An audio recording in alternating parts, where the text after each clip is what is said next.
Georges quand vous êtes là. Voilà.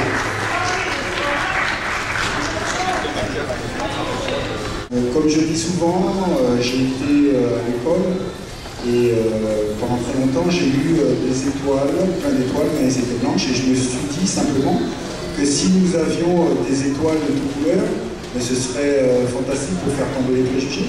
Je pense que quand on connaît l'histoire, on est beaucoup plus fort et on est beaucoup plus tolérant. Parce que non, ma mâchoire, elle est vraiment sympa, il n'y a pas de problème. Ah non, mais moi, écoutez, sincèrement, moi j'ai jamais rêvé que ce livre en question est pour changer nos imaginaires. Parce que le racisme, qu'est-ce que c'est? C'est comment je m'imagine l'autre, comment je vois l'autre. Insulte de singe, parce qu'à un moment donné, dans l'histoire, les scientifiques du XIXe siècle ont classifié l'homme noir entre le singe et l'homme. C'était le chaînon manquant. Donc à partir du moment où j'ai ces connaissances, donc je suis vacciné contre ça. Et en fait, je pense que c'est encore une fois la connaissance qui vous vaccine contre la stupidité.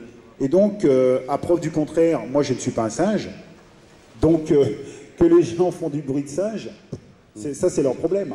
Il y a une très stupide. Mais étant donné que dans l'inconscient collectif, le noir est lié au sportif et non à l'intellect, donc c'est simplement pour rappeler que je dirais qu'on n'a pas des caractéristiques dues à sa couleur de peau.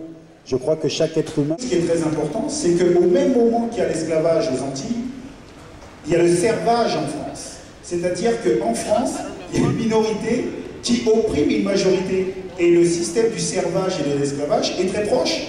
Mais ça, on ne le dit jamais. Et on fait croire que l'esclavage est une confrontation noir et blanc. Vous avez vu le film de Clint Eastwood? Pas encore. Je ne suis pas naïf, je sais qu'il y a encore des problèmes. Je dis simplement que déjà le fait de discuter des problèmes, c'est le moyen de les dépasser. Imaginez un jeune blanc qui, durant sa scolarité, n'aurait jamais entendu parler de scientifiques blancs, ni de souverains, ni de révolutionnaires, ni de philosophes, ni d'artistes, ni d'écrivains de sa couleur.